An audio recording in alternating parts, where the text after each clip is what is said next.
Hi there, my name's Calum. I'm one of the pastors at Elam in Paisley.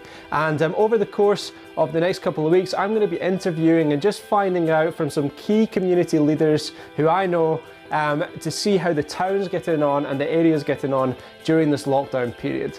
Today I'm interviewing Tommy McGrory. Tommy's a bit of a local hero. He's been in Paisley most of his life and he runs Loud and Proud, this fantastic music school that gives kids a chance to learn some music and to develop their character going forward. So check out my conversation with Tommy just now. So Tommy, it's great to have you with us. Thanks for giving me up some time just to come and chat. And it was years ago we first met. I remember when I was in a band at school. And we were coming out of school, and we were involved with all the different. I think there was different rock gigs at the town hall and different places around the place. And the thing I remember is you just always making a point of coming and chatting to us. You were always encouraging us. You were always kind of opening up some spaces if we wanted to come and play. And I know you've just been doing that for years and years for young people. And that made a massive difference to us. I remember when we were 17, 18, just the fact that somebody would come and chat with us and make that effort, for some young people. So I really appreciate your time. Just tell us a wee bit about yourself, about Loud and Proud, what you've been up to. We'd love to hear that. Funny enough, I was thinking of this before we came on camera, and I was thinking, where did I get my musical thing from that made me think that? And not that I'm musical. I'm like a wee bit of a musician. I'm in the music industry and I do things, as you're saying, for people, and I like to run events, playing. I play a wee bit of trumpet. I'm alright. I'm not good at it. So I'm not a great musician as such, but I was wondering where my music came from. And funny enough, the first time I did music was at the Elam Sunday School in Blackford Road. Oh, there you go. So there you go. I was there this Sunday morning, and they had this. They had a singing competition that they had. It was they had it quite often, but this one, the big one, was a Christmas one. Okay. So I must have went up and sang a song with about 6 or 8 other kids, and Peter, the guy that ran it at the time, he worked for the council, and he was a friend of my dad's. Okay. He put his hand above each kid, and then there was a clapometer went on, so it got to me, and everybody, wow, and I thought, wow. You had the effect. And I won a white Wembley ball for revolves, which was an expensive one at the time. Ah, fantastic! Oh no, we've never skimped out at Elam. The prizes are always top notch.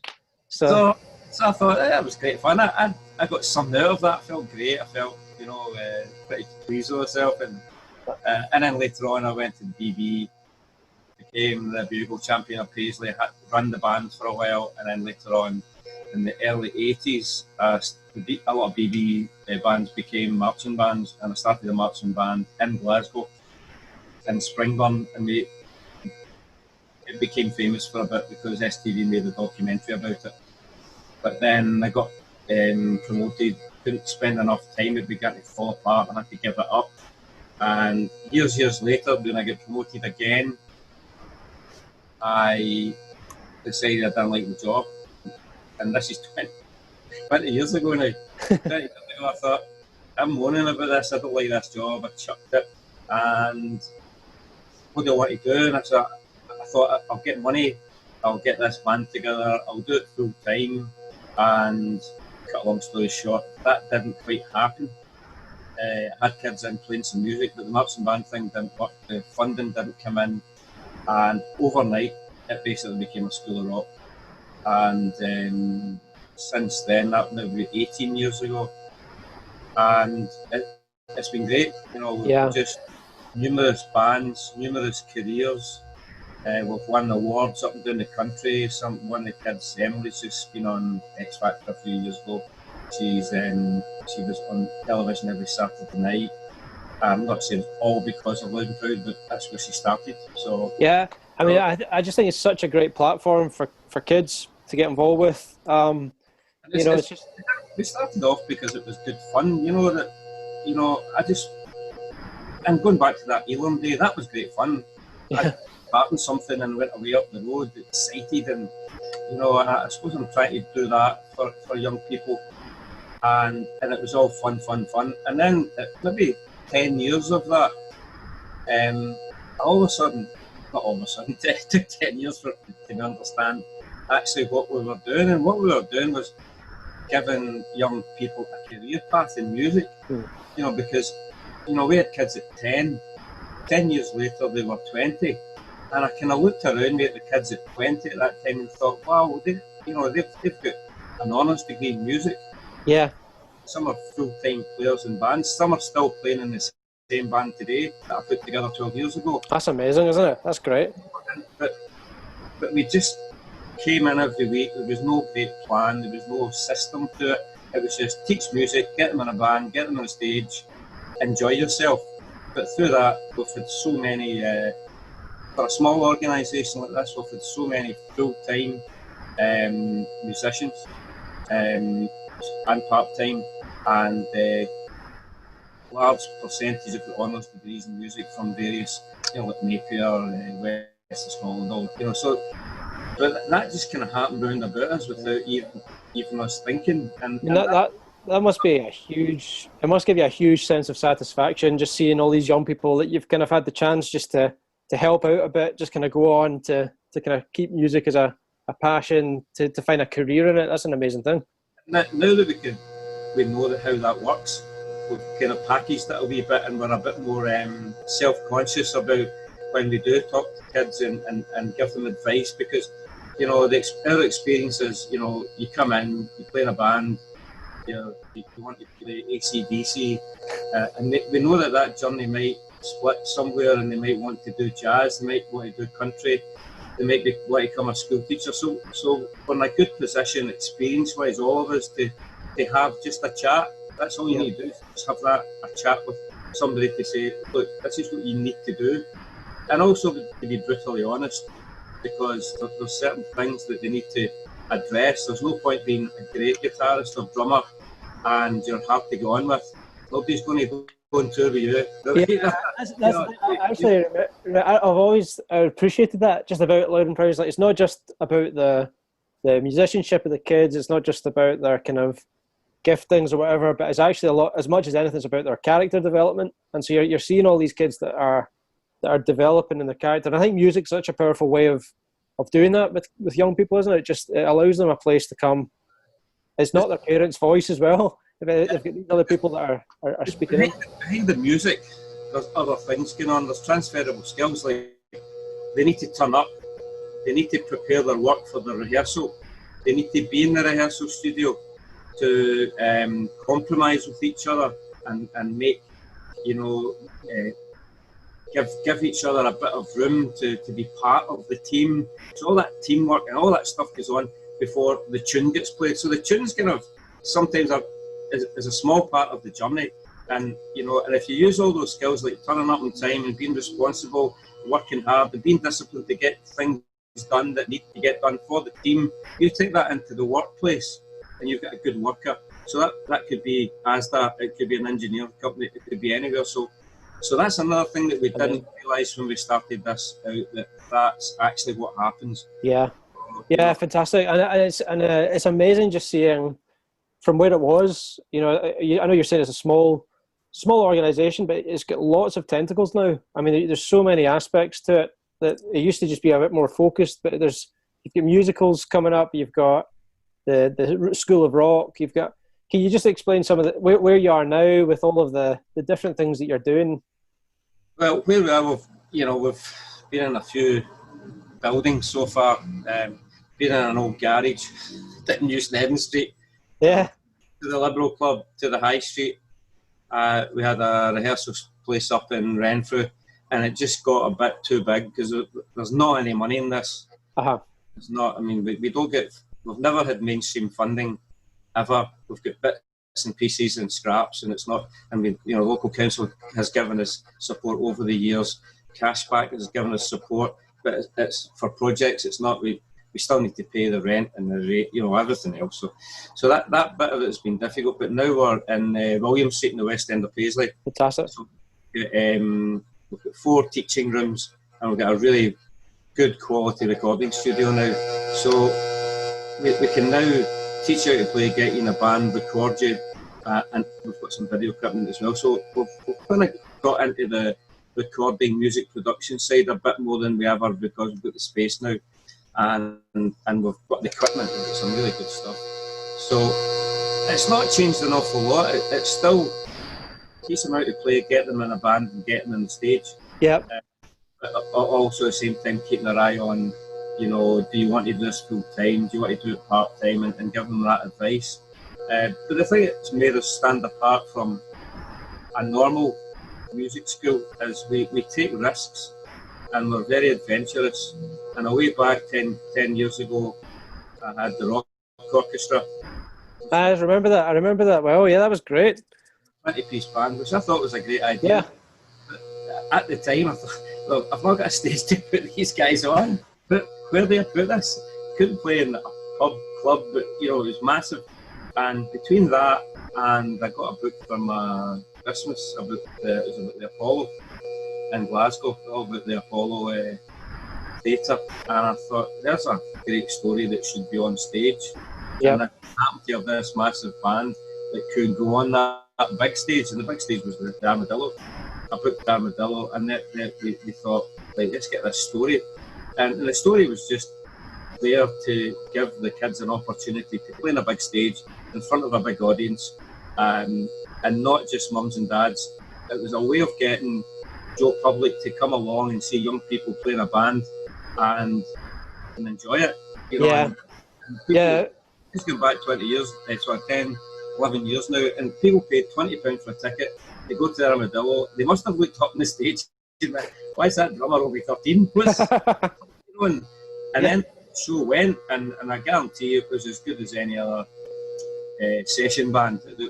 I wouldn't have put the show together if I didn't think we could get away with it. So you can totally tell, can't you, when you're watching a band play, just the difference between them just getting up and playing whatever they're playing because it's what they need to do, and when you see them really enjoying it, you know, just reading each other and just absolutely loving the whole experience of. I think there's something about doing something all at one time together. It's an amazing experience for young people. I think if you give them targets like that, like we're going to Armadillo and playing this show, that's a big thing. You know, I don't think anyone else has ever done that. I don't think any other youth organisation has had a show as big as that. No, it's huge. We've had that 3 times now. Yeah. Recently we wrote the story about the bungalow. We had that in the town hall, which was nearly cancelled because the beast from the east turned up. Oh yeah. Wednesday, Thursday, Friday, and we managed to get a tech rehearsal and a full rehearsal on a Saturday afternoon for 2 hours. And we threw a play on a stage very quickly, and it was a fantastic night. But again, only because the standard was so high, these guys can really play. Fantastic. And you know, and it sounds a bit elitist, but it's not. There was places in that show for first-time actors, first-time singers. You know, so you know, I'm very conscious of not just. We never audition. We never audition. Say we're going to get the best of this and the best. Yeah. We'll take ones that have got potential, and we'll work with them for months, and we'll get them there. I think that's the difference between some organisations like us. We don't audition. We bring them in, give them a chance. Then they need to work hard, and they'll get there with their help. So it's really good. And with the bungalow, you're now involved with helping to run it. It's a kind of iconic place in Paisley, isn't it? How's that going? How's it all, even under lockdown and stuff? How's all that working? Well, the bungalow is now a community interest company. Alan McCune and I run it basically. Alan's from Brick Lane, so he's got a huge musical background of playing and recording and rehearsal studios. So the short story is we've got it now. It didn't start out like that, but now it's a community interest company, which means that all the money that comes in stays in the venue. Fantastic. So it means, like, you know, there can be wages there, but when that's going to happen, I don't know. The story of my life. Yeah, well, let's worry about wages later on. So it's been a great thing. We've turned the place round. We've reinvented it slightly. We've got jazz, big band, lots of young bands. Have you got a big band in there just now? That's amazing. we've got 5 different big bands Wow. coming in. Obviously not now, but nearly every second week with a big band, and they were hugely successful. It's a wee bit like some people of a certain age will remember Carnegie's on a Saturday afternoon. Yeah. McGowan big band, and it was pretty popular. So we tried to recreate that, which we had up until lockdown. So things have went well. We've got 3 nights of new music for young people. Usually the Friday, Saturday night are the big nights that make the money, that subsidises the rest of the nights. Because Right. the youth music side doesn't make any money at all. It kind of loses most nights. It'll lose a wee bit. But because it's a community interest company and the way we're thinking, if it was pure business, you would just shut on a Tuesday night Yeah. and save £100. Whereas it's not what we're trying to do, and that's not what we will do in the future.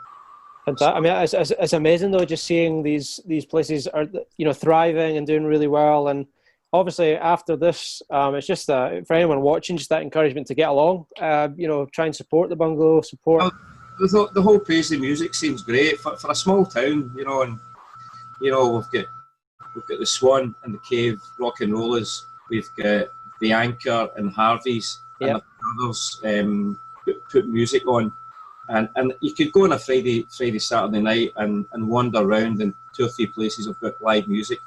And if you don't like that band, you can go to see another one. And so there's a lot of choice now.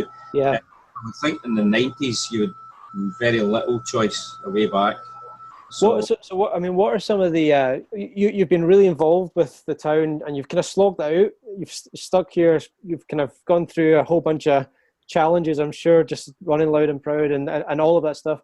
But what do you think? Would you see, even over the last, say, 10 years, what are some of the positive things you're seeing about Paisley? I know you were involved with the City of Culture bid. You were actually on TV. I remember watching you on TV when you announced the results. I think there was a collective sense of guttedness, at the end of that. But what are some of the positive things you've seen over the last 10 years or so, Tommy?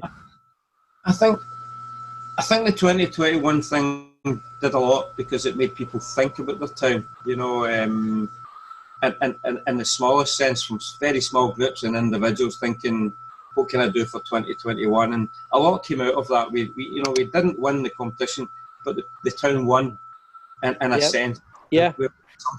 We came out of it with a bit of pride, because how many times did you hear the phrase, "Oh, it's Paisley, innit?"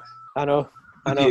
It's Paisley, and I'm not saying that's all gone, but a lot of that's gone now. I totally agree. I think the narrative has changed. There's people have almost they've looked up, and as they look up, they're seeing all of this incredible architecture that nobody had seen before. So. Yeah, I think you just bundle your way. You bundle your way through life without looking and thinking, really, and I think like people, one of the facts was that Paisley's got more listed buildings than any other, blah blah blah. And people went, really? I know. I've only lived here for 50 years. I didn't know that. So then they started to look around, and we've got some great we've lost a lot of architecture in the high street and a few other places, but there's a lot there. There's the small shaw cottages, lovely tenement buildings. The mill itself's a fantastic building, now made into offices and flats now. So that in itself, people were beginning to look at it and realise that it's not as bad as it was. No, I think it was anyway. So. Yeah, 100%. I just think you're hearing less and less people saying that they can't wait to get out of Paisley. That used to be a thing amongst young people. You would have heard that 100 times, I'm sure. Yeah. But actually, there's a sense that actually now you can make a bit of a life here, and people can give back a bit into the community and see some stuff. I actually went to see my nephew recently. He's opened up a business. So I passed by to go, and he made some comment about Paisley, and I kind of took offence to it slightly. I thought, no, it's not. It's not. People in Glasgow think Paisley's hard work. Yeah. And that's, I mean, I worked in Glasgow for years. I know what Glasgow's like, and Glasgow's a big, hard city at times, and Paisley's nothing like it in a lot of ways. And I took exception to his perception of Paisley. I'm the same. I get super offended by any, when I hear that, I'm like, oh, I get because I think you have to kind of be proactive in changing that mindset and that narrative. And for people who haven't visited, just even in the last 10 years, who haven't come in, who haven't been at all the restaurants that have opened up, who haven't come to some of these music venues, I would encourage anyone watching just to do that, because it's a really different town now than it was. It really has changed. Probably 10 years ago, to go out and eat in Paisley was a bit of a struggle, and then very quickly, Bianco Nero, which was Saporito. I think Saporito was a catalyst for a lot of confidence for other people to say, I'm going to open up as well. Yeah. So we had the Saporito thing that's now Sombretto and Bianco Nero, Genova, Pendulum, Cafe Royale, La Banca. There's a new Vargas opened up. That's right, yeah. Borgia. So all that. And I mean, it's just tons of them. Great cafes and great restaurants, and that's the change that in the landscape of Paisley. There's more eating now than drinking, yeah. And even the drinking places that were a bit rough and ready then are really. It's brought everything up. That's the thing. This competition is good because everything's kind of improved as well, which is great. I was doing a wee story on the Swan, which do live music, and they're very good at it. They put live music on 4 times a week and more. And Lorraine Corrigan, who took that place over 14, 15 years ago or more, said that she used to chuck somebody out, and before they went, they'd always chuck the pint glass at the gantry, and it's a bit of a rough shop. You go in there now, and it's a great place. It's a great mix of people. It's a great mix of music. Yep. Very comfortable. It's been totally done recently, reupholstered seating, everything, new toilets. It's a great place now. And that's to do with confidence. The owners of that and other places wouldn't inject that kind of money into something if they thought, I'll just keep going until it begins to peter out. I'll take my money and run. Yeah. They're in it for the long haul.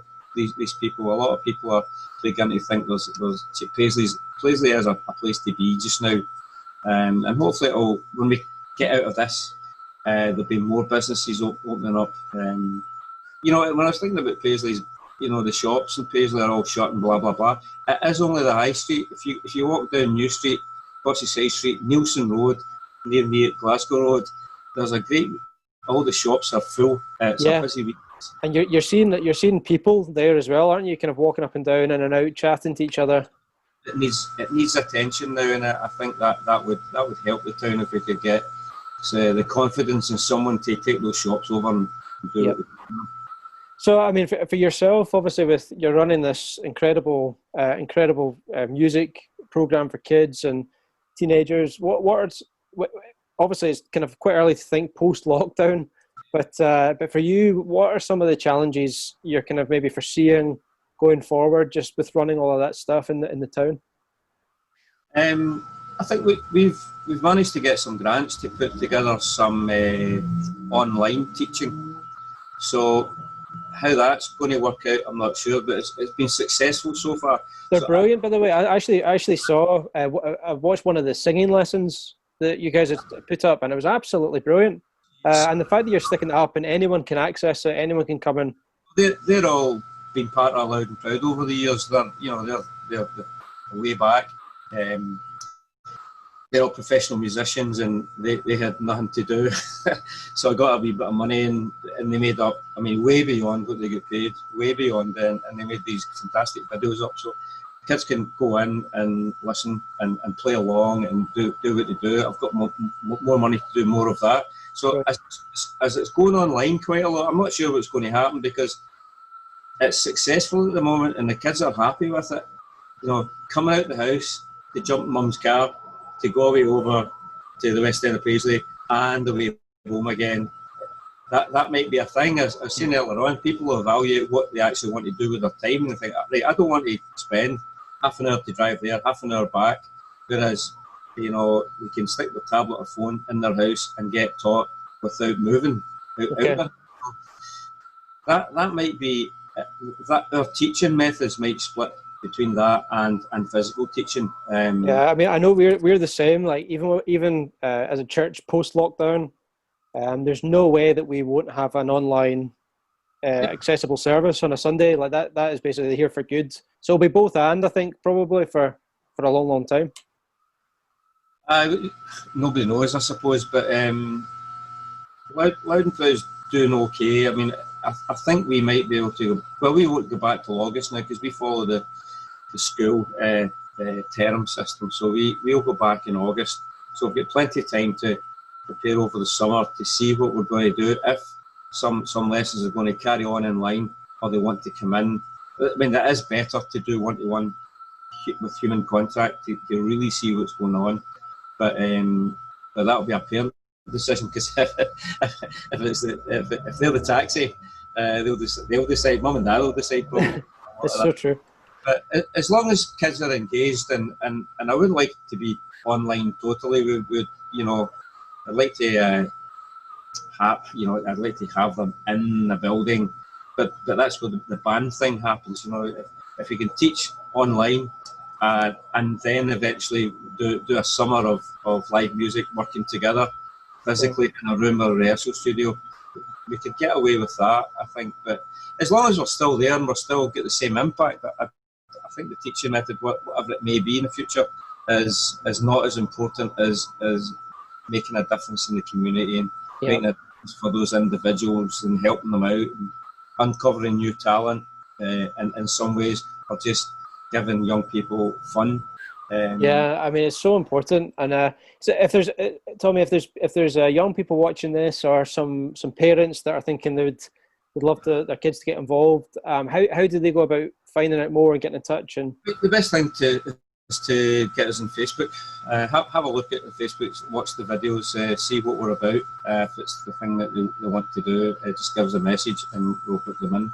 We've got great facilities now. We've got 3 rooms for teaching. One's a kind of digital audio workspace, but the actual recording studio we've got is fantastic. We're making. We've been doing some albums for some pretty top end artists recently through friends of ours. So we can record to a level that Atlantic Records would be happy with. Do you know what I mean? There you go. So that and for young people to come in and be able to learn that side of things, which we've never really done. It's quite new for us, but we've got my son's actually the music producer. He's got the time and patience to take young people in and get them an introduction to music production and recording. So we're looking forward to that because that just got up running just before the lockdown happened. Yeah. And this has happened.